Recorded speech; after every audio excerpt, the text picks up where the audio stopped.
موقع پر اس بات کو سمجھ لیں کہ ترجیح دنیا کو نہ دے، ترجیح آخرت کو، اللہ کی ذات کو۔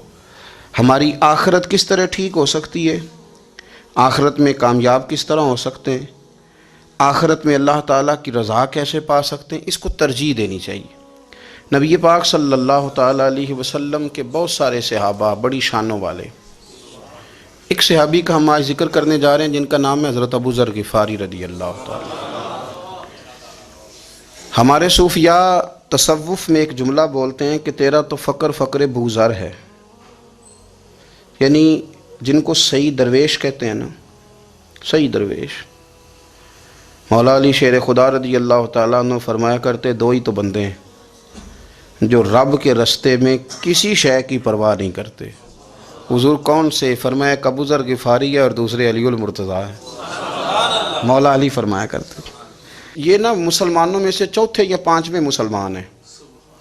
شروع سے ایک سلیم الطبع آدمی، کچھ لوگ طبعاً بڑے نفیس ہوتے ہیں، طبعاً ہی اللہ کی طرف سے شروع سے ہی۔ ان کا جو قبیلہ تھا بنو غفار وہ راہزنی کرتا تھا، لوگوں کو لوٹ لیتا تھا۔ شروع میں یہ کام کیا لیکن جب کچھ لوگوں کی چیخیں کانوں میں گئیں تو چھوڑ دیا، فرمایا نہیں یار طبیعت نہیں مانتی۔ اور نبی پاک کا کلمہ پڑھنے سے پہلے ہی بتوں کی پوجا چھوڑ کے رب کی عبادت شروع کر دی۔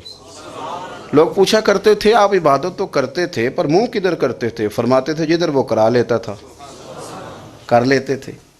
کسی نے انہیں بتایا کہ مکے میں ایک شخص ہیں جنہوں نے اعلان نبوت کیا ہے، آپ کی طرح کی باتیں کرتے ہیں۔ انہوں نے اپنے بھائی کو بھیجا، ان کا نام انیس تھا، پتہ کر کے واپس آئے، بھائی کہنے لگے ابو ذر، ان کا نام جندب ہے اصل میں، ذر ان کے بیٹے کا نام ہے اور کنیت سے زیادہ معروف ہیں، ابو ذر غفاری کہلاتے ہیں۔ فرماتے ہیں کہ بھائی نے آ کے بتایا کہ وہ نیکی کا حکم دیتے ہیں، برے کاموں سے منع کرتے ہیں، صلہ رحمی کا پیغام دیتے ہیں، لیکن لوگ سارے مخالف ہیں۔ یہ چیز بھی بڑی کاؤنٹ ہوتی ہے، اسے نہ کاؤنٹ کیا کریں۔ لوگوں کی ترجیحات بدلتی ہیں، صبح کچھ دوپہر کچھ شام کچھ، اسے نہ کاؤنٹ کریں۔ انہوں نے اس بات کو کاؤنٹ کر کے بتایا کہ لوگ ان کے جو ہیں نا وہ مخالف ہیں سارے۔ تو حضرت ابو ذر غفاری کہنے لگے مجھے تسلی نہیں ہوئی، میں خود جا کے پتہ کروں گا۔ کہتے ہیں مکہ شریف آیا تو کسی ایسے آدمی سے پوچھ بیٹھا، میں تو کچھ اور سمجھا تھا وہ کچھ اور نکلا۔ مکے والوں نے بڑا مارا، مکے پہنچ کے پہلی جو چیز ملی وہ مار کھانے کی تھی۔ اب میں ڈرتے کسی سے پوچھتا ہی نہ، بھوک بھی بڑی تھی، رہنے کو جگہ نہیں تھی، حرم شریف میں لیٹا رہتا تھا۔ میرے نصیب دیکھو، مجھے ایک شخص نے نہ آ کے ہلایا، کہنے لگے اگر مناسب سمجھیں تو میں آپ کو دیکھ رہا ہوں کافی دیر سے، آپ کوئی پردیسی ہیں، آپ کا اپنا مہمان نہ بنا لوں؟ تو میں نے کہا آپ کا کیا نام ہے؟ کہنے لگے میرا نام ہے علی ابن ابی طالب۔ کہتے ہیں مولا کائنات گھر لے گئے، کھانا بھی کھلایا، جگہ بھی دی سونے کو، خدمت بھی کی، لیکن چونکہ میں تو پہلے ایک سے پوچھ کے مار کھا بیٹھا تھا، میں نے پوچھا نہیں میں کدھر آیا ہوں۔ رات رہے، اگلی رات بھی رہے، لیکن میں نے بتایا نہیں میں کس کام آیا ہوں۔ حضرت ابو ذر غفاری رضی اللہ تعالیٰ عنہ کہتے ہیں خود ہی مولا علی نے پوچھا بتا سکتے ہو کیسے آئے ہو؟ میں نے کہا رات رکھ لو گے؟ فرمایا بڑا کشادہ سینہ دیا رب نے مجھے، تو بات تو کر۔ کہنے لگے یار میں تو محمد مصطفیٰ کی زیارت کرنے آیا صلی اللہ تعالی علیہ وسلم۔ یہ بے نیاز لوگوں میں سے ہیں حضرت سیدنا ابو ذر غفاری۔ میں حضور کی زیارت کے لیے، حضرت علی کہنے لگے سویرے لے چلوں گا۔ انسان بزدل نہیں ہوتا، ہر انسان بزدل نہیں ہوتا، اور بلا وجہ ٹکراؤ کی پالیسی بنا لینا یہ بھی سیانے لوگوں کا کام نہیں۔ حکمت کے تقاضوں کے مطابق چلنا یہ بھی دلیر لوگوں کا ہی کام ہوتا ہے۔ حضرت مولا علی کہنے لگے صبح لے کے چلوں گا پر حالات ٹھیک نہیں، شرارتی لوگ ہر جگہ ہوتے ہیں، اگر کوئی شرارتیوں کا ٹولہ ملا نا جو کھڑا ہوگا جاسوسی کرنے کے لیے کہ حضور کی طرف کون کون جا رہا ہے، تو میں نیچے جھکوں گا جوتے کا تسمہ ٹھیک کرنے کے لیے، لیکن آپ نے نہیں کھڑے ہونا، آپ نے چلتے رہنا ہے تاکہ کسی کو شک نہ ہو۔ کہتے ہیں اس ترتیب سے حضرت علی مجھے لے کے گئے، میں حضور کی بارگاہ میں پہنچا۔ مولا علی کہتے ہیں بڑے بڑے لوگ سوال کرتے تھے پر یہ شروع سے سلیم الطبع تھے، مجھے کہہ لینے دینا، جنہوں نے ماننا ہوتا ہے وہ لمبے سوال کرتے ہی نہیں۔ مان جو لیا تو لمبے سوالوں کی ضرورت ہی کوئی نہیں۔ کہتے ہیں لوگ بڑے بڑے سوال کرتے تھے پر ابو ذر نے 2-3 باتیں پوچھیں اور آگے جا کے کہنے لگے حضور ہاتھ بڑھائیں مجھے کلمہ پڑھائیں۔ نبی پاک صلی اللہ علیہ وسلم نے کلمہ پڑھایا، فرمایا باہر جا کے نا ابھی ذکر کرنا کہ تم مسلمان ہو گیا، یہ ماریں گے۔ عرض کی حضور انہیں مارنے دے، میں آیا بھی مار کھا نہیں ہوں۔ انہیں مارنے دے نا. پڑا فلک کو کبھی دل جلوں سے کام نہیں. داغ دہلوی نے کہا تھا پڑا فلک کو کبھی دل جلوں سے کام نہیں، اور جلا کے راکھ نہ کر دوں تو داغ نام نہیں. ماری تو کھانے آئے ہیں، مارنے دیں، کرنے دیں زور جتنا لگانا ہے لگانے دیں. باہر جا کے اعلان کیا، مکے والوں نے مارا، اتنا مارا کہ بے ہوش ہو گئے. پھر کسی نے بتایا کہ تم نے گزرنا بھی ہے ان کے علاقے سے، بنو غفار سے، پھر ان کا پتہ بھی ہے یہ لوگ بڑے سخت ہیں. پھر چھوڑا. تباً بڑے جلالی تھے، زاہد مزاج تھے. فرماتے تھے کہ جو تمہاری ضرورت سے زیادہ ہے وہ سارا صدقہ کرو. کنز کے معاملے میں ان کا رویہ یہ تھا. صرف حضرت صدیق اکبر کو کچھ نہیں کہا انہوں نے، باقی حضرت عمر جیسے آدمی کو بھی کھڑا کر کے کہہ لیتے تھے یہ مال کیوں رکھا ہوا ہے خزانے میں، بانٹتے کیوں نہیں سارا. اور جناب عثمان غنی رضی اللہ تعالیٰ عنہ کے ساتھ تو باقاعدہ کئی دفعہ اس موضوع پر گفتگو کی. وہ کہتے تھے کہ جب اللہ کہتا ہے قرآن میں کہ مال دولت جمع نہیں کرنی، تو وہ جو لوگ تھے وہ بھی بڑی شانوں والے تھے. وہ کہتے تھے کہ اللہ نے جب زکوٰۃ فرض کی تو مال جمع ہوتا ہے تو زکوٰۃ فرض ہوتی ہے نا. جب فطرانے کا کہا تو مال ہوتا ہے تو فطرانہ آتا ہے نا. تو آپ جو کہہ رہے ہیں وہ ٹھیک ہے، پر آپ اعلیٰ بات کر رہے ہیں تقوی کی، سارا بانٹو. تو حضرت ابو ذر غفاری کہتے تھے چلو ٹھیک ہے تمہاری بھی بات مان لیتا ہوں، پر یہ بتاؤ مدینے والے کا اپنا طریقہ کیا ہے؟ کہ بھئی حضور کا طریقہ تو وہی ہے جو آپ بتا رہے ہیں. تو فرمانے لگے پھر اس رستے نہ چلیں جو رستہ مدینے والے رسول کا ہے. اور حضور سے، نبی پاک سے عشق کرتے بڑا کھل کے. یہ صحابہ صفہ میں سے تھے. کلمے پڑھنے کے بعد چونکہ طبیعت جلالی تھی تو حضور نے بھیج دیا، فرمایا واپس جاؤ اپنے قبیلے میں تبلیغ کرو. واپس گئے، بھائی کو مسلمان کیا، والدہ کو مسلمان کیا، قبیلہ سارا مسلمان کیا، وہیں رہے. ہجرت مدینہ کے بعد آئے تبوک کے موقع کے قریب، اور حضور نے صحابہ صفہ میں رکھ لیا. نوکری کرتے مدینے والے رسول کی، دلیر آدمی تھے، بڑا قبیلہ تھا، پر ڈیوٹی کرتے، ڈیوٹی خدمت کرتے. ایک بیٹا تھا زار اس کا نام تھا، اس کی ڈیوٹی لگائی تم نے میرے نبی پاک کے اونٹ چرانے. ڈاکو آئے تو صاحبزادہ اونٹوں کی، اونٹنیوں کی حفاظت کرتے شہید ہو گیا. اور یہ انوکھا بندہ ہے جس نے شرط لگائی تھی کہ میں نے کالی سیاہ رنگ کی عورت سے شادی کرنی. انوکھا بندہ ہے. ایک بیٹی تھی ایک بیٹا، بیٹا شہید ہو گیا. بیوی سے کہا تم نے نبی پاک کے گھر میں خدمت کرنی ہے، حضور کے گھر والوں، اور میں نبی پاک کی نوکری کروں گا.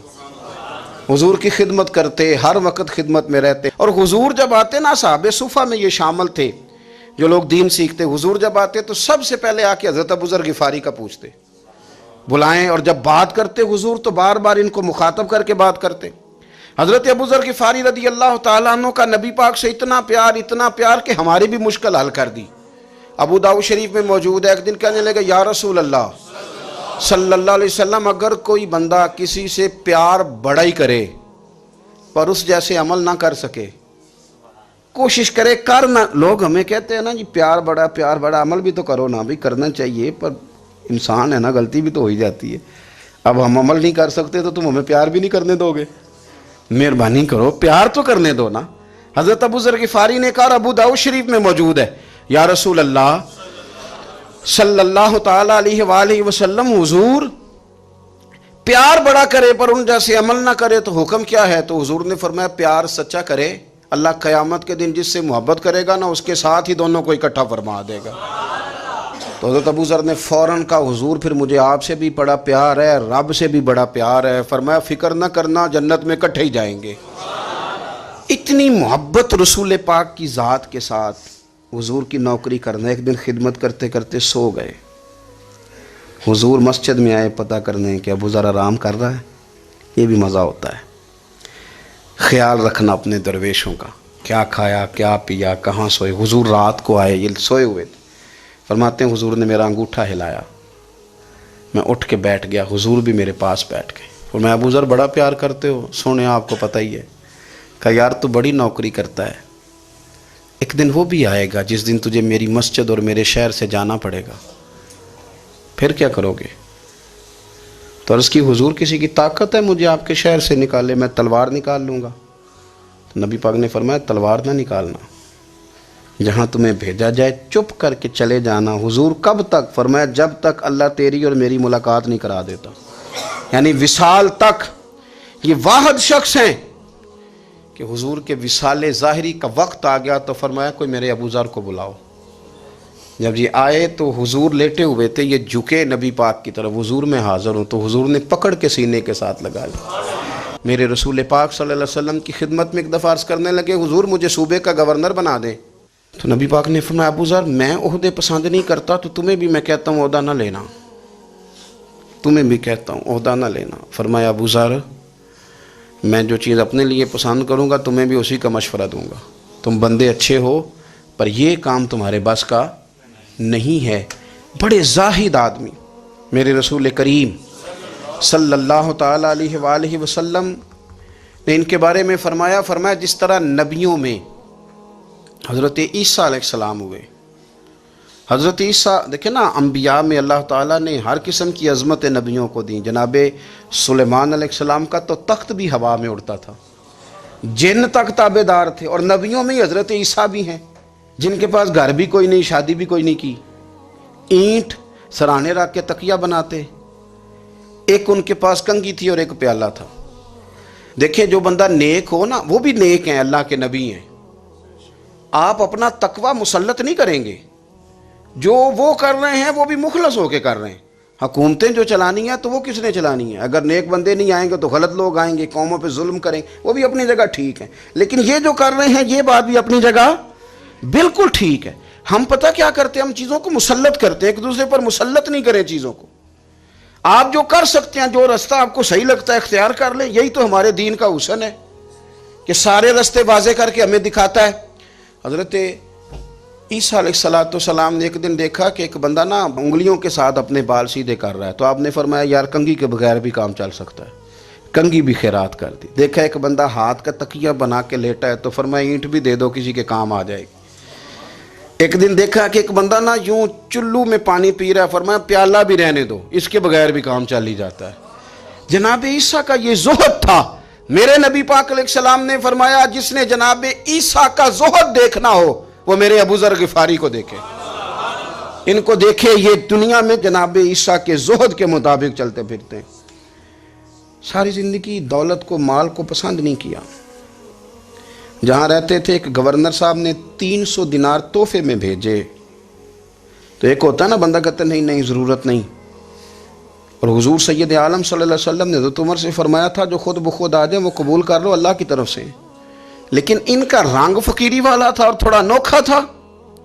300 دینار آئے تو فرمانے لگے اسے جا کے کہو تمہیں کوئی اور بندہ نہیں ملا دھوکہ دینے کے لیے، میرے گھر ہی مال بھیج دیا ہے۔ فرمانے لگے میرے پاس گدھا ہے سواری کرنے کے لیے، میرے پاس بکریاں ہیں دودھ پینے کے لیے، میرے پاس ایک چادر اضافی ہے سامان میں سے، میں تو ڈرتا ہوں کہ رب کہیں اس چادر کے بارے میں سوال نہ پوچھ لے، اور تم ہو کہ میرے پاس یہ لے کے آئے ہو۔ حضرت عثمان غنی کے پاس جا کے کہا کرتے کتنا لوگوں کے پاس پیسہ آ گیا ہے، ہر بندے کے گھر میں مال ہے، یہ کیا ہو رہا ہے، لوگوں سے کہیں خرچ کریں غریبوں پہ۔ عثمان غنی فرمانے لگے تمہیں تو خوش ہونا چاہیے کہ میرے دور میں لوگ خوشحال ہو گئے ہیں۔ آپ فرمانے لگے نہیں، وہ والا رنگ زیادہ بہتر ہے جو مدینے والے نے اختیار فرمایا ہے، کیونکہ کچا رنگ للاری والا چڑھدا تے لیندا رہندا عشق تیرے دا رنگ محمد، جدوں چڑھ جائے پھر نہیں لیندا۔ آپ کی طبیعت کے اندر دولت سے بیزاری، حضرت ابو درداء، حضرت ابو موسیٰ اشعری، حضرت ابو ہریرہ رضی اللہ تعالی عنہ، یہ سمجھ لیں ان کے کلاس فیلو تھے، ان کے ساتھ پڑھا تھا انہوں نے۔ حضرت ابو ذر غفاری ان پر بھی جلال کرتے۔ آپ یقین کریں کہ طبیعت نا ایسے کیف میں آ گئی ان کو پڑھ کے، ان کو پڑھا جب کچھ دنوں سے تو کچھ انوکھا، یہ انوکھی وجہ ہے، سارے زمانے سے نرالے ہیں، یہ بندے کون سی بستی کے یار اب رہنے والے ہیں، یہ کس طرح کے لوگ ہیں، کیا سوچ ہے۔ حضرت ابو درداء رضی اللہ تعالیٰ عنہ کے گھر کے قریب سے گزرے تو حضرت ابو درداء مکان بنا رہے تھے، کیا جملہ کہا، تڑپ گئی روح۔ فرمانے لگے ابو درداء تجھ سے مجھے یہ امید نہیں تھی یار۔ فرمایا کیا ہوا؟ فرمانے لگے اب تیرا مکان بنانے کے لیے بھی اللہ کے بندوں کی پشتوں پر اینٹیں رکھی جائیں گی، تیرا مکان بنانے کے لیے رب کے بندوں کی پشتوں پر اینٹیں تیرے لیے۔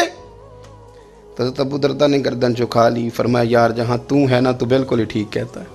کیوں؟ میرے نبی پاک صلی اللہ علیہ وسلم نے فرمایا اس زمین کے اوپر اور آسمان کے نیچے ابو ذر غفاری سے سچا بندہ کوئی نہیں، ان سے زیادہ سچا کوئی نہیں۔ فرمایا تو ٹھیک کہتا ہے یار، صحیح کہتا ہے۔ حضرت ابو موسیٰ اشعری رضی اللہ تعالیٰ عنہ کو گورنر بنا دیا گیا عراق کا۔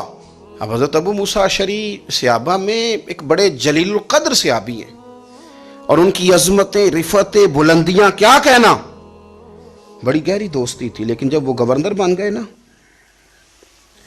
تو آپ نے فرمایا بس بھئی اب تو نے عہدہ لے لیا ہے، یہ بندے کو ٹھیک نہیں رہنے دیتی چیزیں، اب تو عہدے میں چلا گیا ہے۔ بڑی مدت کے بعد ملاقات ہوئی حضرت ابو موسیٰ اشعری کے ساتھ، وہ دوڑ کے آئے حضرت ابو ذر غفاری کے گلے ملنے، میرا بھائی میرا بھائی۔ فرمایا پیچھے ہٹ جا، میں نہیں تیرا بھائی، تو گورنر ہے، میں غریب آدمی ہوں، اپنا کام کر۔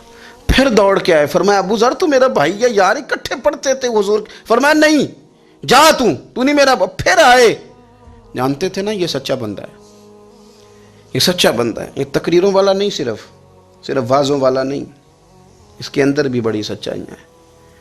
قریب آئے، آ کے کہا یار تو میرا بھائی ہے، میرے سینے لاگ۔ فرمانے لگے تو تیسری بار آیا ہے، مومن ہے، میں منہ نہیں موڑ سکتا، پر پہلے مجھے بتا گورنر بننے کے بعد تو نے مکان کتنے بنائے، باغ کتنے لگائے، چکیاں کتنی لگائیں، کتنے تو نے چیزیں بنائی ہیں، پہلے بتا۔ تو حضرت ابو موسیٰ اشعری نے ان کا ہاتھ پکڑا، رونے لگے، کہنے لگے جس محبوب سے تو نے تربیت لی ہے میں بھی انہی کا نوکر ہوں، جن کپڑوں میں عراق گیا تھا میرے ہاتھ بھی وہی ہیں یار، کیا بات کرتا ہے تو، میرے وہی ہیں۔ مجھے بتا اگر یہ عہدے خدمت کے ہم نہیں لیں گے تو پھر کیا ظالموں کو دیں گے، غیروں کو دیں گے؟ نہ کر، کچھ نہیں بنایا۔ حضرت سیدنا ابو موسیٰ اشعری رضی اللہ تعالیٰ عنہ روئے، اور جب کہا نا کوئی شے نہیں میرے پاس، تو فرمایا اچھا چل آ جا، پھر سینے لگ جا، تو واقعی میرا بھائی ہے۔ پھر حضرت ابو ذر غفاری نے محبت فرمائی، وہ درویشی، وہ فقیری، وہ سادگی، وہ نورانیت، وہ دل کے ساتھ اندر۔ ہمارے تو بہت سارے لوگ ہیں جو کہتے ہو کہاں لے جانا ہے مال، کیا ضرورت ہے مال کی، ہر وقت مال کی مخالفت کرتے ہیں، لیکن دل ان کا کہتا ہے کہ آئے صحیح، کسی طریقے سے پہنچے صحیح۔ حضور نے فرمایا بعض لوگوں کی زبانیں شہد سے زیادہ میٹھی، دل بھیڑیے سے زیادہ خطرناک، اوپر سے کہہ کچھ رہے ہیں اندر حالات کچھ اور ہیں۔ لیکن حضرت ابو ذر غفاری رضی اللہ تعالیٰ عنہ دوری دولت سے، آپ فرماتے کیوں ہیں لوگوں کے پاس مال، کس لیے اتنا مال جمع کیا ہے؟ کیا ساری غریبی ختم ہو گئی ہے، غربت مٹ گئی ہے ساری، کیوں لوگ مال بناتے ہیں؟ ایک اور آپ کی کلاس فیلو تھے جو بصرے کے گورنر بنے، عبداللہ بن عامر رضی اللہ تعالیٰ۔ ایک صاحب سے ملاقات ہوئی، جناب نافع تائی ان کا نام تھا، تو حضرت ابو ذر غفاری سے وہ بڑے شوق سے ملنے آئے، حضور کے صحابی سمجھ کر کے۔ فرمایا کہاں کے رہنے والے ہو؟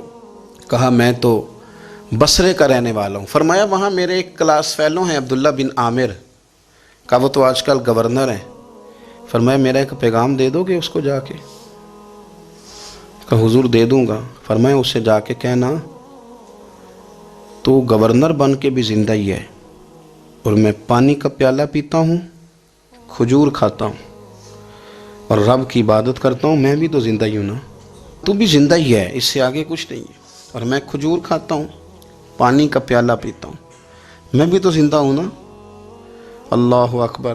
نافع تائی کہتے ہیں اس پیغام کی سمجھ نہیں آئی، لیکن میں لے کے گیا، عبداللہ بن عامر سے میری ملاقات ہوئی، تو میں نے کہا جی ایک پیغام دینا ہے، تو انہوں نے کچھ توجہ نہیں کی۔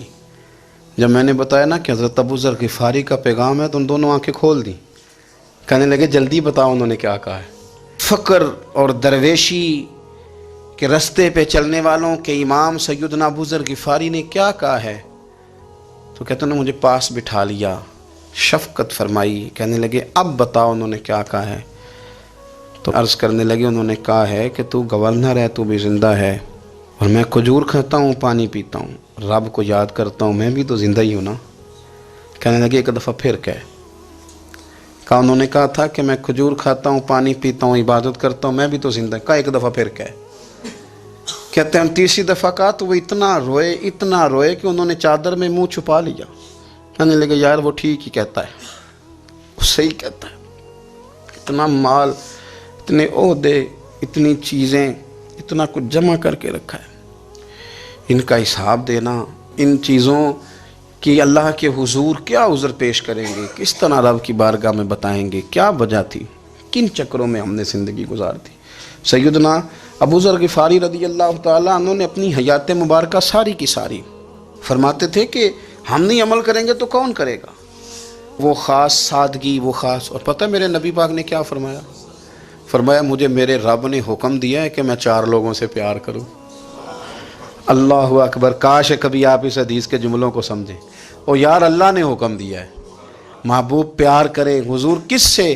تو پہلے 3 مرتبہ نبی پاک نے ایک ہی شخص کا نام لیا، فرمایا علی سے، علی سے، علی سے، پھر فرمایا ابو ذر غفاری سے، پھر فرمایا جناب مقداد سے، پھر فرمایا سلمان فارسی سے۔ رب نے مجھے کہا ان سے پیار کرو۔ حضرت ابو ذر غفاری تبوک کے موقع پر نا اونٹ پہ بیٹھے تھے، پیچھے رہ گئے، اونٹ پر بیٹھے تھے تو پیچھے رہ گئے، اونٹ سست تھا، تھک گیا، چل نہیں رہا تھا۔ حضرت ابو ذر غفاری رضی اللہ تعالیٰ عنہ پہلے تو اسے لے گئے یہ گاؤں میں کہ اونٹ بیمار ہو گیا، اس کا علاج کرایا، لیکن جب وہ ٹھیک نہ ہو سکا نا تو اونٹ وہیں چھوڑ دیا۔ حضور صلی اللہ علیہ وسلم کے پیچھے ضرور پہنچنا ہے میدان تبوک میں، تو جو سامان تھا وہ سارا پشت پہ رکھا اور اکیلے ہی چل دیے، تنے تنہا اور پیدل۔ سامنے سے گرد اڑتی ہوئی نظر آئی تو لوگوں نے کہا حضور پتہ نہیں کون آیا ہے۔ فرمایا تمہیں نہیں پتہ، مجھے تو پتہ ہے نا، ابو ذر غفاری آیا ہے، ابو ذر غفاری آئے۔ پھر حضور نے فرمایا یمشی واحدہ و یموت واحدہ و یبعث واحدہ، فرمایا یہ تنہا چلتے ہیں، یہ تنہا ہی دنیا سے جائیں گے، تنہا ہی اٹھائے جائیں گے، تنہا تنہا چلتے ہیں، تنہا ہی دنیا سے جائیں گے، انتقال تنہا ہی اٹھائے جائیں گے۔ جو بہت زیادہ سختی کرنے لگے صحابہ پہ، بہت زیادہ، تو حضرت عثمان غنی رضی اللہ تعالیٰ عنہ نے فرمایا کہ آپ اپنے مزاج کے لحاظ سے تو درست ہیں، پر جو چیز آپ طاری کرنا چاہتے ہیں جب شریعت گنجائش دیتی ہے تو آپ کیوں اتنی سختی فرماتے ہیں؟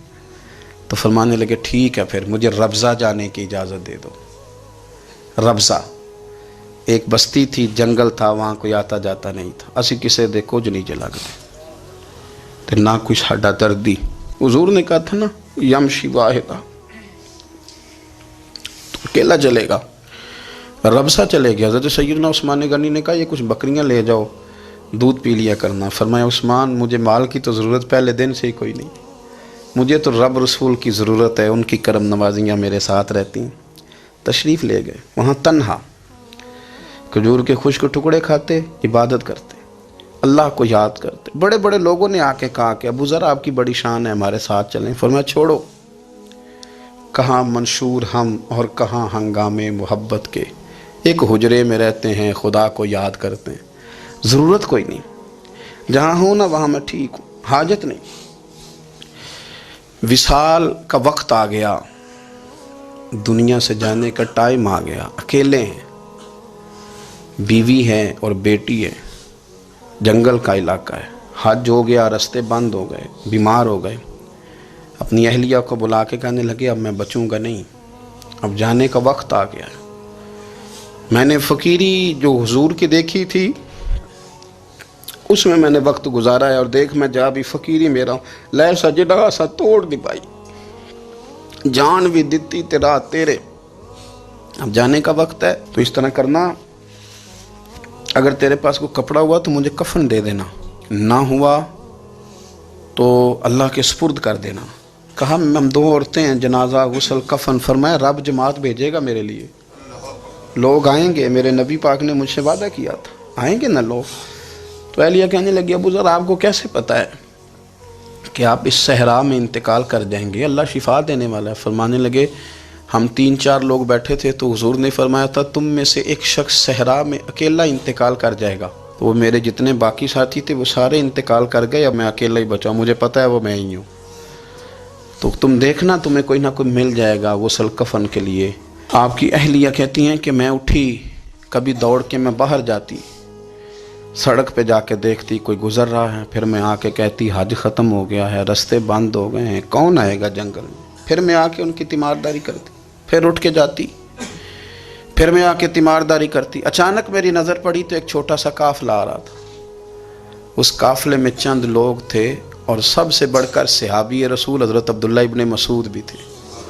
میں نے ان کو اشارہ کیا تو وہ دوڑے آئے, کہنے لگے بہن کیا ہے؟ میں نے کہا یہاں ایک شخص ہے, تمہاری تھوڑی سی ضرورت ہے اس کو. تو عبداللہ ابن مسعود کہنے لگے کون ہے بی بی؟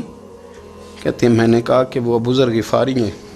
کہتے تڑپ کے روئے عبداللہ ابن مسعود, تڑپ کے. کہنے لگے ابو ذر میرے نبی پاک کا پیارا, میرے ماں بھی اس پہ قربان, میرا باپ بھی قربان, کدھر ہے جلدی بتاؤ. کہتی میں لے آئی. 4-5 لوگ تھے وہ. تو سیدنا ابو ذر غفاری کہنے لگے عبداللہ میرا وصال ہو جائے گا لیکن یاد رکھنا میری بیوی کے پاس کفن کے لیے کپڑا موجود نہیں. وہ لہو سا جنازہ توڑ ہی نہیں پائی, جان بھی دیتی تے رات تیرے, کفن کے لیے کپڑا نہیں ہے. لیکن تم میں سے نا وہ بندہ کوئی کپڑا نہ دے جو کبھی کسی سرکاری عہدے پہ رہا ہو. وہ بندہ میرے کفن کے لیے کپڑا نہ دے کسی سرکاری عہدے پہ رہا ہو. ایک انصاری جوان کہنے لگا ابو ذر میں کبھی کسی عہدے پہ نہیں رہا, اگر آپ میری چادر قبول کر لیں کفن کے لیے تو میں ٹھیک ہے. میں نے نا حضور کے طریقے پر زندگی گزاری ہے, چپ کر کے میرا جنازہ پڑھ دینا اور مجھے کہیں اور نہ لے کے جانا. اسی کسی دے کچھ نہیں لگتے تو نہ کوئی ساڈا دردی یہیں کسی صحرا میں جنگل میں یہیں کوئی قبر کھود کے مجھے دفن کر دینا, مجھے جانے نہیں ہے کسی جگہ. حضرت عبداللہ ابن مسعود رضی اللہ تعالیٰ عنہ نے جنازہ پڑھایا اور اس درویش کو جو 5ویں یا 4تھے مسلمان ہیں ان کو وہاں دفن کیا. جب خبر پہنچی نا مدینے تو سب سے زیادہ آنسو مولا علی نے بہائے, سب سے زیادہ حضرت علی نے. لوگوں نے کہا اتنا کیوں روتے ہو؟ فرمایا 2 ہی تو بندے تھے جو اللہ کے راستے میں کسی کی پرواہ نہیں کرتے تھے, اب ایک ہی رہ گیا ہے. کہا حضور کیا مطلب؟ فرمایا 2 ہی تھے, ایک ابو ذر اور ایک علی. اب اکیلا علی تو رہ گیا, وہ چھوڑ کے چلے گئے. حضرت سیدنا ابو ذر غفاری رضی اللہ تعالیٰ عنہ اس عظیم شخص کا نام ہے. سردار قبیلے سے تعلق تھا, بڑے بہادر تھے, پر حضور کو فقیری میں دیکھا تو پھر زندگی اسی فقیری میں گزارتی, اسی فقیری میں, اسی طریقے میں وفا کر کے نا اسی رنگ میں گزار دی, انہی نقشوں پہ رہے. اگرچہ جائز تھا, بڑے بڑے لوگ تھے, حضرت عبد الرحمن ابن عوف بڑا مال تھا, حضور نے ان کو جنتی کہا, ان کے پیچھے نماز پڑھی, سب ٹھیک تھا. پر فرماتے تھے یار میں انکار نہیں کرتا, پر میرے نبی نے فقیری کی, حضور نے ایک وقت کھایا ایک وقت بھوک کاٹی, تم کس طرح بھر بھر کے پیٹ کھاتے ہو, تم کس طرح اتنی آسانیاں دیکھتے ہو. حضرت ابو ذر غفاری فرماتے تھے مجھے میرے نبی پاک نے 6 باتوں کی وصیت کی تھی. اپنے بچوں کو بتاتے تھے, دوستوں کو 6 باتوں کی حضور نے وصیت کی تھی. سب سے پہلے حضور نے فرمایا تھا ابو ذر مسکینوں سے محبت کرتے رہنا. دوسرا نبی پاک صلی اللہ علیہ وسلم نے فرمایا تھا جب بھی دیکھنا نیچے والوں کو دیکھنا, اوپر والوں کو نہ دیکھنا. مالداروں جاگیرداروں پہ توجہ نہ کرنا, ذہن خراب ہوگا. نیچے دیکھنا, غریبوں کی طرف توجہ رکھنا. تیسرے نمبر پر نبی پاک صلی اللہ علیہ وسلم نے فرمایا تھا ہر حال میں حق بات کہنا اگرچہ وہ کڑوی ہو.